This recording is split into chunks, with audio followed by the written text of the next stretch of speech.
Have you ever noticed how easily you can disappear? One day you're replying, talking, showing up, and then suddenly you don't. You stop answering messages, you cancel plans, you pull back without explanation. Not because you hate people, not because you don't care, but because something inside you quietly shuts down. And when you do it, there's a strange mix of relief and guilt. Relief because the noise finally stops, guilt because you know people might take it personally. You tell yourself, I just need space. I'm better alone. I don't have the energy to explain. But deep down, you wonder if something is wrong with you. Why does closeness feel heavy? Why does connection suddenly feel overwhelming? Why does cutting people off feel safer than staying? Here's the truth most people never say out loud. You don't cut people off because you're cold. You cut people off because at some point, closeness became unsafe. The turning point. What you're misunderstanding.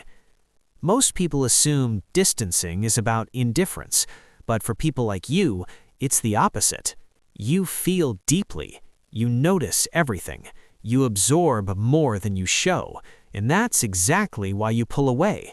Because staying connected doesn't just mean talking, it means managing expectations, reading emotional signals, regulating how much of yourself is allowed, and over time, that becomes exhausting. So instead of confronting, instead of explaining, instead of risking misunderstanding, you disconnect. Not as punishment, not as manipulation, but as relief. Cutting people off isn't a lack of emotion. It's what happens when emotional capacity is exceeded. 1. Distance as a survival skill. For many people, cutting others off wasn't a choice, it was a skill learned early. Maybe you grew up in environments where your feelings were dismissed, your needs were inconvenient. Being too much led to conflict, so you learned something important.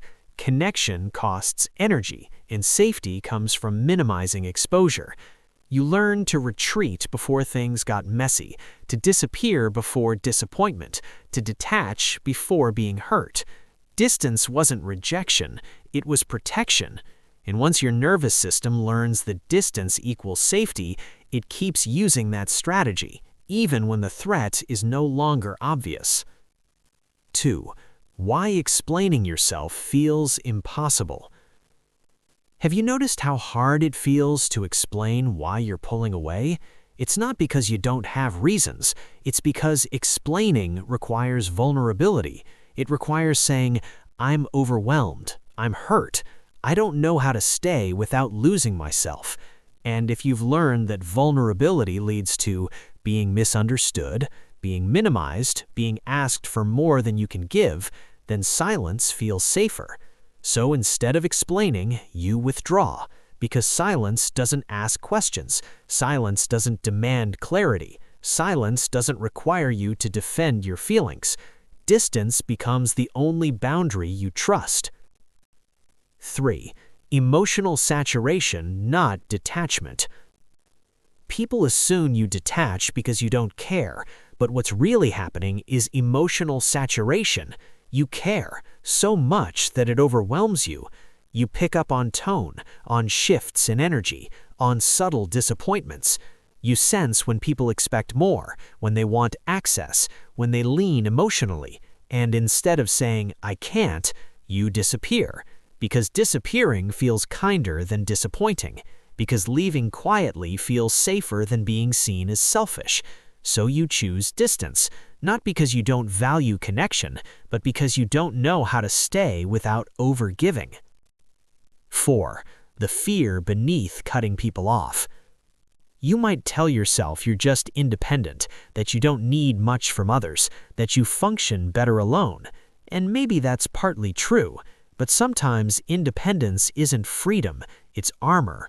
Armor built from moments when relying on others didn't work, asking for support backfired, being open led to disappointment, so you learn to self-contain, to meet your own needs, to process alone, to handle everything internally. And when someone gets too close, that armor tightens.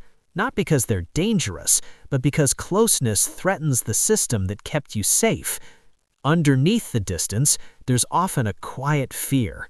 Not fear of people, but fear of loss of self. Fear that connection will demand more than you have. Fear that you'll disappear trying to keep others comfortable. Fear that staying will cost you your peace. So when things start to feel emotionally heavy, your system chooses the fastest relief available. Distance. Not because it's ideal, but because it works, at least temporarily. 5. Why you feel lonely after, not during.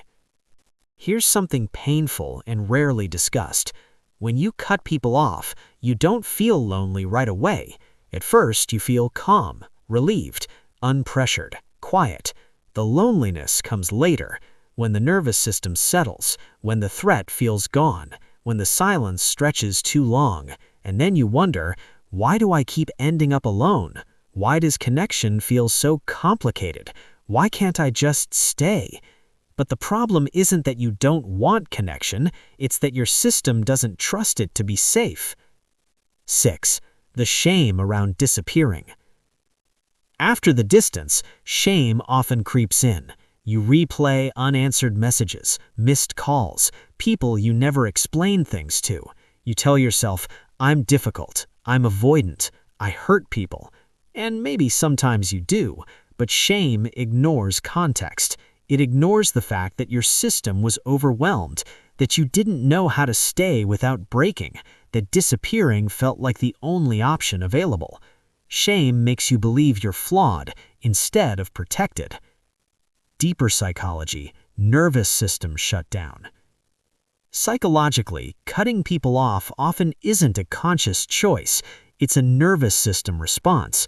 When emotional load exceeds capacity, the system looks for exit routes. Fight, freeze, flight. Distance is flight. It's not manipulation. It's not cruelty. It's the body saying, I can't handle more input right now. And once this pattern forms, it becomes automatic. Your body disconnects before your mind catches up. The reframe. You're not heartless. What if cutting people off isn't evidence that you lack care? What if distance isn't your personality, but your coping mechanism? You didn't choose this to hurt people. You chose it to survive moments when staying felt unbearable. And the moment you stop judging that instinct is the moment you can finally begin to understand it. Permission without pressure.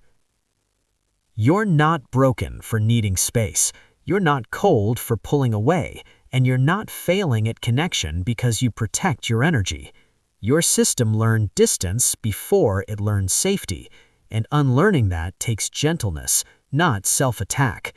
Sometimes cutting people off isn't about rejecting others, it's about trying, in the only way you know how, to stay intact.